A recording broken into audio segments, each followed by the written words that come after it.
Welcome to the Solve Force podcast series, where we discuss and decode the technical networks that connect our world.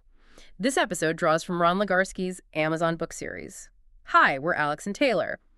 For today's deep dive, we are going to look at a rather counterintuitive scenario. Yeah, counterintuitive is definitely the right word for it. Right, because right now, a block of numbers that was originally just given away for free in like 1985 to a university computer lab is actually worth significantly more on the open market than a pre-BIM commercial skyscraper. Oh, absolutely. We are examining the intense competition over the Internet's most critical and honestly most fiercely contested real estate, which is the IP address. And this is, the logical next step in our ongoing breakdown of global infrastructure. Over the past few deep dives, we've laid the groundwork, right? We have. We dissected the underlying transport protocols of TCP/IP. We traced the physical subsea fiber optic backbone. The physical layer wiring the continents together. Exactly.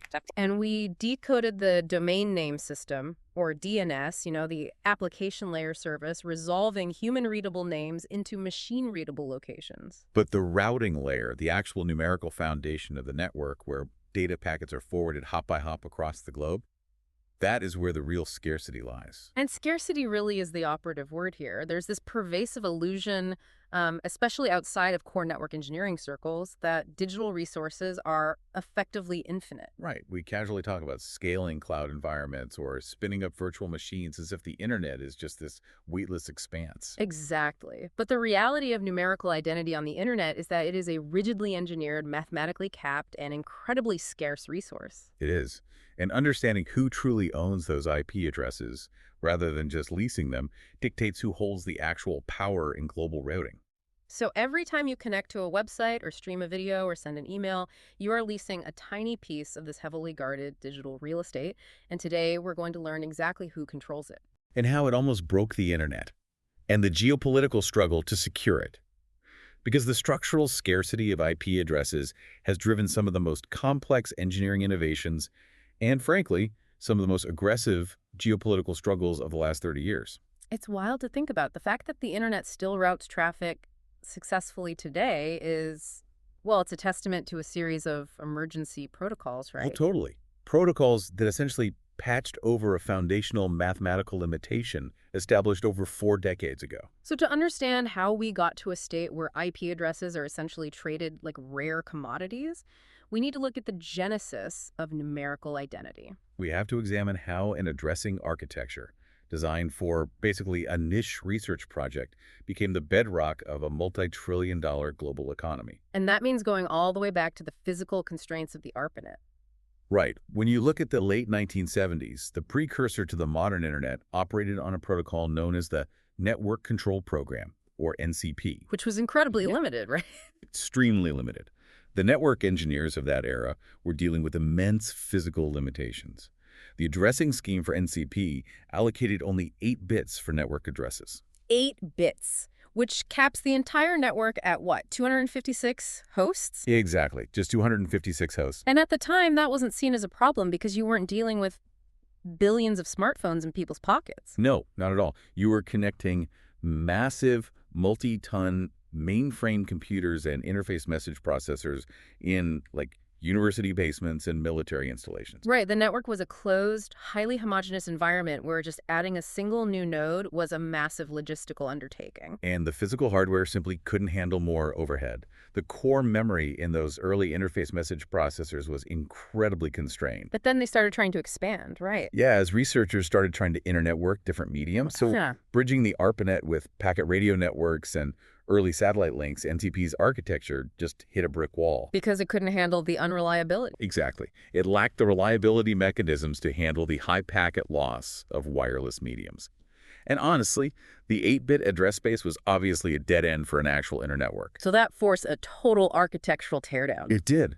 Led by Vint Cerf and Bob Kahn, which culminated in 1981 with the publication of RFC 791. And that document formalized Internet Protocol version 4, or IPv4. Right. And the most consequential decision they made in that RFC was expanding the address space from 8 bits to a 32-bit architecture. And let's break down the math there, because a 32-bit architecture yields exactly 4,294,967,296 unique addresses. Almost 4.3 billion.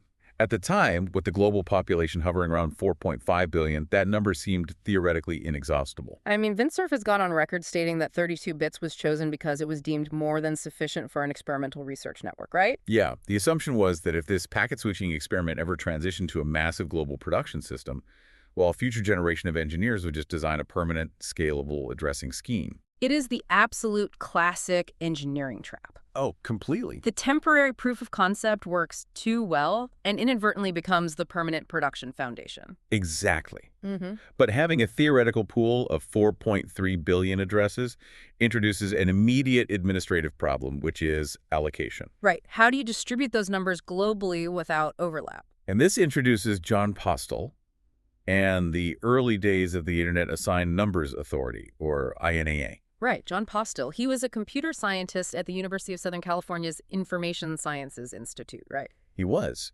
And he essentially became the centralized trust anchor in a decentralized protocol.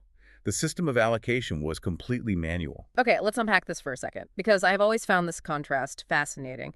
You have a protocol designed specifically to survive a nuclear strike by eliminating any single point of failure in the routing plane. Right, the whole robust distributed network idea. Exactly. But the entire administrative plane relied on one guy with a paper notebook. Literally a physical ledger known as John's notebook. If an organization needed an IP block, they sent a request to Postel. He evaluated the request and recorded the assignment by hand. It's like a single guy running the zoning board for the entire universe out of a spiral notebook. I mean, defense contractors and Ivy League universities literally had to email one guy to get their digital land. They did. And it really highlights the profound level of trust required for this. It speaks to the informal academic origins of the Internet versus the multi-trillion-dollar commercial behemoth it is today. He just governed by consensus and personal authority. Exactly. Yeah. Postel governed by rough consensus and deep technical wisdom.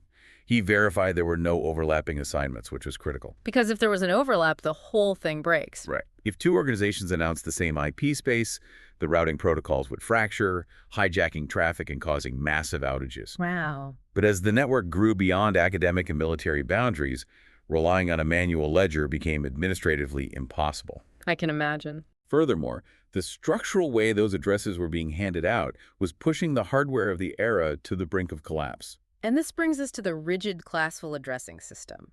Because having 4 billion addresses is one thing, but how the routers actually interpret those 32 bits is another entirely. Right. You couldn't just hand out addresses individually. If you did that, the core routers would need to maintain 4 billion separate routes. Which would melt their memory instantly. Exactly. So the 32-bit space was carved into massive, rigid chunks. To help early, low-power routers process data quickly. Yeah, the engineers designed classful addressing around the limitations of early router CPUs. These were general-purpose processors, not the high-speed networking silicon we have today. Right. To help these slow CPUs parse routing decisions quickly, the address space was divided into classes based strictly on the first few binary bits. So, for example, if the first bit was a 0, it was a Class A network. Correct. The router instantly knew that the first 8 bits identified the network, and the remaining 24 bits were for the hosts on that network. And the math on that is staggering, because that meant a single Class A block contained 16.7 million host addresses. Over 16 million, yes. And there were only 128 of these Class A networks available globally. So giant organizations like IBM, MIT, Apple, and the Department of Defense just scooped up these massive blocks. They did. And then you had Class B. Class B networks began with the binary bits 10. Okay, so a different bit identifier. Right. This provided 16 bits for the network and 16 bits for the hosts, which yields exactly 65,534 addresses per network. And how many of those blocks were there? There are about 16,384 of these blocks available. They were intended for large universities and mid-sized enterprises. Got it. And then finally, Class C. Right. Class C started with binary 110. This provided over 2 million networks, but each only contained 254 host addresses. Okay, here's where it gets really interesting, because this rigid structure created a massive supply and demand mismatch. A huge one. It's a classic framing problem. Right. If an enterprise needed, say, 10,000 IT addresses, a Class C block with 254 addresses was totally useless to them. Exactly. So they would apply for a Class B block. And they would be handed a block of 65,000 addresses.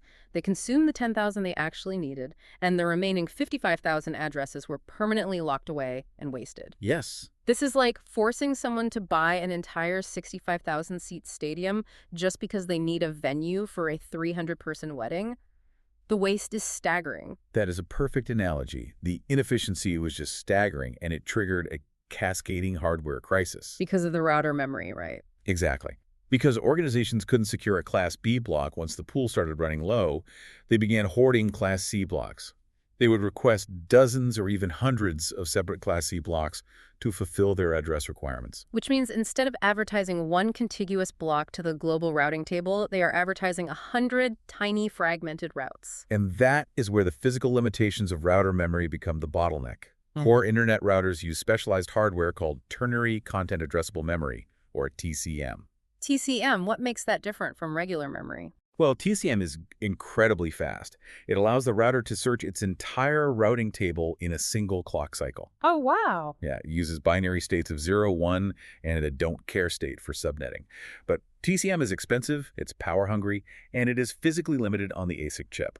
So as these fragmented Class C blocks proliferated, the global routing table just expanded exponentially. Exactly. The TCM on early 90s routers literally began to hit maximum capacity. And when TCM fills up, what happens? The router just drops the overflow routes down to the slow path CPU for processing, right? Right, which immediately spikes the CPU utilization to 100%, causing the router to start dropping packets or crash entirely. So the internet was facing imminent collapse because the hardware literally did not have the silicon capacity to keep up with the fragmented routing table growth. It was a full-blown crisis. That forced the engineering community to invent emergency protocols that fundamentally altered the internet's architecture. They had to intervene. Fast. The first major shift arrived in 1993 with classless interdomain routing, or CIDR, paired with variable length subnet masking, or VLSM. The critical word there being classless. Exactly. They threw out the rigid Class A, B, and C boundaries entirely. So how did they define the networks then? Instead of relying on the first few binary bits to dictate the size of the network, CIDR introduced a subnet mask. This is often represented in slash notation like 24 or 19. Right, which tells the router exactly where the network boundary lies, down to the individual bit. Yes. The bitwise filtering allowed the registries to custom slice address blocks. If an organization needed 1,000 addresses, they could be assigned a 22 block. Which provides exactly 1,022 usable addresses. Right, eliminating the massive waste of handing them a Class B stadium for a small wedding, to use your analogy. But more importantly for the hardware crisis, CIDR allowed for route summarization, didn't it? It did. Multiple smaller networks could be aggregated into a single broad advertisement. This dramatically reduced the number of entries in the global routing table, instantly relieving the pressure on the router TCM. Exactly. CIDR essentially saved the core routers from memory exhaustion. But, I mean, it didn't solve the underlying mathematical ceiling. We were still rapidly burning through the 4.3 billion available addresses. Right, CIDR just bought them a little time. To actually slow down the exhaustion, the industry introduced RFC 1918 and Network Address Translation, or NAT, in 1994. And this is where the architectural philosophy of the internet fundamentally shifted. A massive paradigm shift. NAT introduced the concept of private IP space. So blocks like the 10.x.x.x range or the highly familiar 192.168.x.x range. Exactly. Those were designated as non-readable on the public internet. They only hold significance within an internal local area network like your home or an office building. And NAT is the mechanism that sits at the edge of that local network and bridges the gap to the public internet. Correct. You know, you often hear NAT compared to a massive corporate mailroom. The outside world just sends letters to, like, 123 Main Street, and the mailroom clerk, the NAT router, secretly opens them and forwards them to desk 402 inside the building. That's a common way to explain it, but when you look at how enterprise NAT actually operates, specifically NAT overload or port address translation, it's really more of a massive reverse proxy bottleneck. Okay, break that down for us. With port address translation, an entire corporate campus with tens of thousands of internal endpoints can share a single, globally routable public IP address. Tens of thousands of devices on one IP. Yes. The NAT router achieves this by maintaining an intricate state table. So it's tracking everything actively. Extremely actively. When an internal client attempts to reach an external server, the NAT device strips the private source IP, replaces it with its own public IP, and assigns a unique ephemeral source port. Right. And it tracks that specific flow in its memory. Exactly.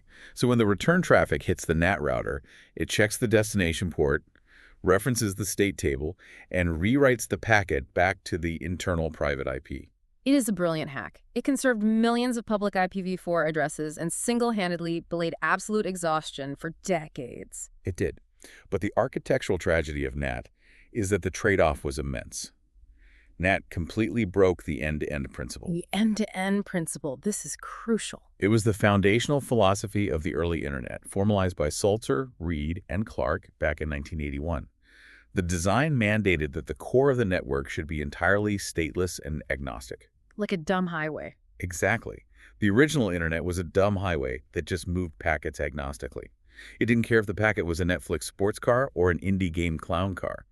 The routers in the middle should only care about moving a packet from point A to point B as quickly as possible. And all of the intelligence, the error correction, the security, the application logic that was supposed to reside at the edges of the network, within the host devices themselves. Right. Every computer on the early Internet had a unique, publicly routable IP address. Any two nodes could form a direct, bidirectional peer-to-peer connection without an intermediary interfering with the session. The network was just a transparent transport layer. But NAT forced the edge routers to become highly intelligent, stateful gatekeepers. The transparency was lost. Right, because devices behind a NAT router are hidden in private space. Exactly. Two endpoints behind different NAT boundaries cannot easily initiate a direct connection anymore. Which complicates bidirectional communication forever. If you attempt to establish a direct voice call or set up a VPN tunnel, the protocol often breaks, right? Yes, because the payload contains private IP information that the external network literally cannot route back to. It created a total nightmare for protocol developers. Suddenly you need SDN servers and application layer gateways just to punch holes through this artificial stateful barrier. We essentially traded the peer-to-peer purity of the early Internet for sheer numerical survival. It's a heavy price. And while NAT patched the technical bleeding, it did not resolve the administrative complexities of a rapidly commercializing global network. No, it didn't.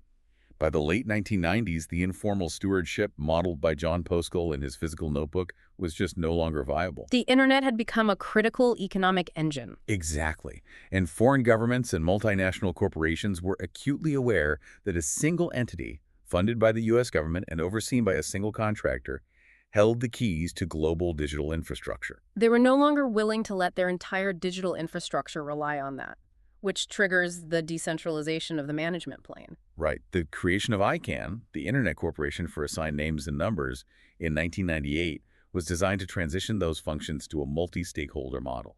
But for the actual distribution of IP addresses, the authority was federated into 5 Regional Internet Registries, or RIRs. The RIR system was absolutely crucial for establishing global geopolitical stability and trust. So we basically went from a benevolent dictator with a notebook to a global, federated, digital United Nations. That is a very accurate way to frame it. You have AFREN managing North America. You have RIPE ENCC serving Europe, the Middle East, and parts of Central Asia. Right. APNA oversees the Asia-Pacific region. ALACINE handles Latin America and the Caribbean. And AFRENIC serves the African continent. So this structure ensured that the policy for allocating IP space was driven by bottom-up consensus tailored to the specific regions rather than top-down mandates from the U.S. Exactly. And understanding how those RIRs allocate space brings us to the core mechanism of how modern enterprises secure their slice of this decentralized pie. Because when a corporate entity connects to the global routing table today, not all IP addresses are created equal. Not at all. The type of IP space they are utilizing dictates their level of independence. The industry draws a very hard line between provider-aggregatable space, or PA space, and provider-independent space, or PI space. Let's clearly contrast these two, because this dictates who ultimately controls the routing destiny of a business. Start with provider-aggregatable space. PA space is IP address space that belongs to an Internet service provider, an ISP. Okay. When an enterprise signs a contract with an ISP, they are leased a small subnet, say a 24 out of the ISP's much larger aggregated block. So what does this all mean for a business? if I'm using PA space, I'm basically a digital sharecropper. I'm totally at the mercy of my carrier. You are. If you leave the ISP, you lose your IPs, you have to re-IP your entire network, update all your DNS records, everything. And it's even worse for redundancy, right? If you attempt to build a highly resilient architecture by bringing in a secondary ISP for backup, and you try to advertise that leased PA space out the secondary link, it doesn't work. It usually fails completely because of strict aggregation policies. Global routing tables are currently hovering around 1 million active routes. Right, going back to the TCM memory limits. Exactly. To prevent TCM memory exhaustion, Tier 1 peering agreements enforce strict filtering. If your primary ISP is advertising a massive block to the global internet, and your secondary ISP attempts to advertise your specific tiny subblock, the global routers will often just black hole the traffic. The Tier 1 routers simply drop the route. So if your primary ISP suffers a massive outage, your traffic doesn't seamlessly failover. The global internet doesn't know how to reach your PA space through the backup link. You are digitally redlined. You are entirely dependent on your primary carrier's infrastructure. But PI space means I own the land outright. Yes. Owning PI space grants absolute carrier independence. PI space is allocated directly to the enterprise by the Regional Internet Registry. The enterprise holds the direct registration rights. But there's a catch. Owning PI space requires you to meet certain thresholds, right? Definitely. To have your PI space globally routed in the default free zone, meaning the core internet routers will accept and propagate your route without a default gateway, you must own a minimum of a 24 block in IPv4. Which is 256 addresses. Right, because the core transit providers universally refuse to accept any prefix smaller than a 24, again, to protect their hardware memory. But if you hold that PI space, it unlocks true BGP multi-homing capabilities. Yes, BGP, or the Border Gateway Protocol, is the underlying postal routing logic of the internet. It's the protocol that allows independent networks to announce their IP prefixes to the world and negotiate the best path for traffic. And briefly, the design history of BGP is just hilarious. By 1989, the early routing protocols were failing under the weight of a multi-provider topology. During an IETF conference, engineers Kirk Lockheed and Yakov Rector literally mapped out the entirely new architecture for BGP on ketchup-stained napkins during lunch. I love that anecdote. It's incredible that a protocol sketched on ketchup-stained napkins over 3 decades ago is currently managing the routing state for trillions of dollars in daily global commerce. It really is. But for our enterprise holding PI space, BGP is the mechanism that provides ultimate high availability and disaster recovery. How does that work in practice? Well, with PI space, an enterprise applies for an autonomous system number, or ASN. This mathematically identifies their independent network. The enterprise can then connect to multiple diverse Tier 1 ISPs, for instance, pulling fiber from 2 totally different carriers. And they establish BGP peering sessions over both links and announce their PI space simultaneously. Exactly, and the BGP state machine handles the reconvergence automatically. If one carrier goes down, the route is withdrawn from that specific path, the global routing table reconverges, and traffic seamlessly shifts to the backup connection, ensuring ultimate high availability. The enterprise's IP addresses never change. Active user sessions remain largely unaffected. It is the holy grail of corporate networking. It is. However, acquiring that PI space today is where the fundamental scarcity of the IPv4 architecture creates a massive, massive barrier to entry. Right, because you can't just approach Errorine or write BNCC today, justify a technical need, and receive a block of IPv4 addresses. No, because the mathematical limit has been reached. The central INA pool was absolute depleted in 2011, and the subsequent regional RIR pools have essentially run completely dry. There are absolutely no new IPv4 addresses being minted. We have hit the hard ceiling of the 1981 design, and that exhaustion has spawned a highly lucrative secondary market. The IPv4 gray market, which operates very similarly to like modern carbon credit trading, right? Very similarly. You have legacy entities, universities, early defense contractors, legacy automotive companies that were assigned massive Class A blocks in the 80s simply for asking. And they are sitting on millions of publicly routable IPs they aren't actively using. While a new hyperscale cloud provider desperately needs millions of IP addresses to scale their infrastructure, and they are mathematically locked out. So specialized IPv4 brokerage firms emerged to facilitate transfers between these legacy holders and the new entrants. Right. Addresses that were given away for free in the 80s are now sold for millions of dollars.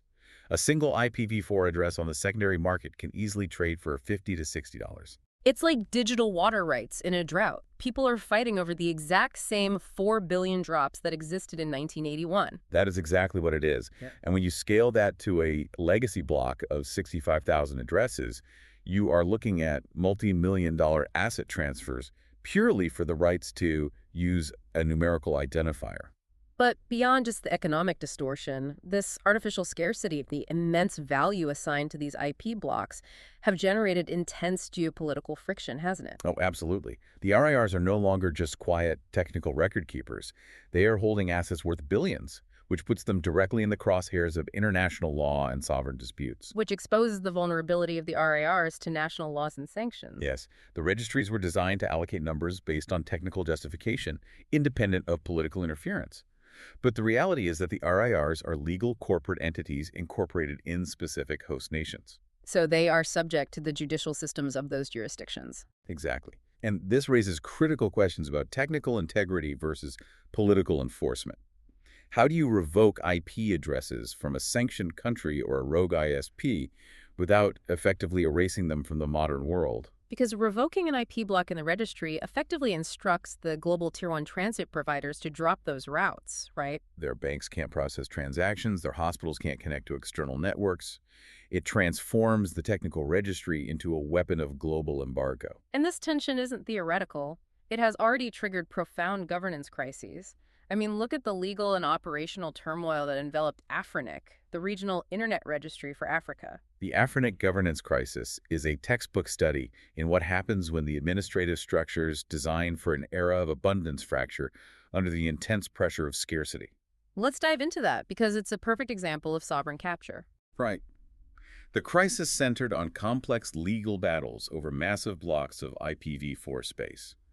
Allegations surfaced regarding brokers who had aggressively acquired millions of IP addresses within the AFRINIC region, purportedly violating the registry's policy manuals. And in response, AFRINIC's administration attempted to reclaim and revoke these massive allocations, right? Yes, but the entity holding those IPs didn't just accept the revocation. They utilized the legal system of Mauritius, where AFRINIC is headquartered, to launch a massive counteroffensive. And the resulting litigation led the Mauritian Supreme Court to freeze AFRINIC's bank accounts. Exactly. For an extended period, the entire regional internet registry for the African continent was brought to the brink of operational collapse. They struggled to pay staff or maintain basic infrastructure. It really highlights the ultimate fragility of managing an artificially scarce resource that is vital to national security through nonprofit technical bodies. When billions of dollars are at stake, the bottom-up consensus model is heavily tested. We simply cannot sustain the global digital economy by trading the exact same 4 billion drops of water indefinitely. There has to be a permanent architectural resolution. And the only permanent resolution to the IPv4 crisis is migrating the global routing table to the 128-bit addressing architecture of Internet Protocol version 6, or IPv6. And the transition to IPv6 isn't just about adding a few more addresses, right? It's an exponential leap in scale. Massive. A 128-bit address space yields 340 undecillion unique addresses. 340 undecillion. That is 340 followed by 36 zeros. To conceptualize that scale, there is enough publicly routable IPv6 space to assign a unique IP address to every single atom on the surface of the Earth, with addresses to spare. So scarcity is permanently eradicated. Yes. Plus, the IPv6 header was entirely redesigned to improve routing efficiency.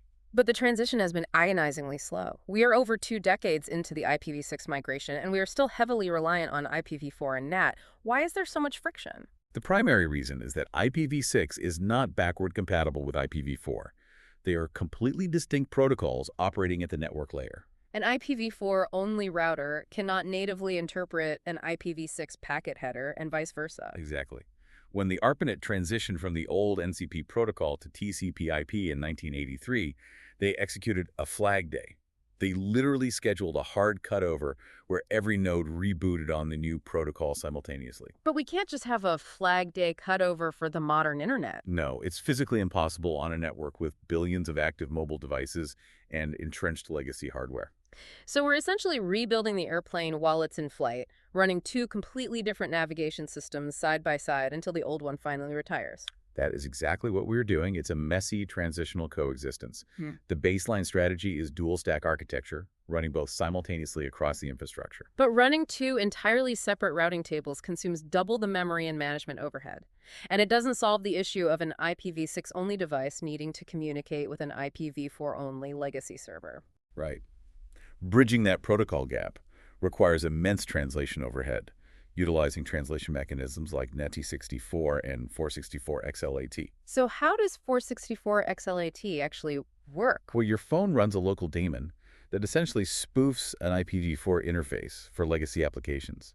It takes the IPv4 packet, encapsulates it inside an IPv6 header, and routes it across the carrier's network. And once it reaches the edge of the carrier's core network, It hits a specialized gateway that decapsulates the packet, translates the IPv6 headers back into a globally routable IPv4 address using a massive NAT pool, forwards it to the legacy server, and then performs the exact reverse translation when the server responds. the core network is dynamically translating headers on the fly for millions of concurrent sessions. Which introduces latency and complicates troubleshooting immensely.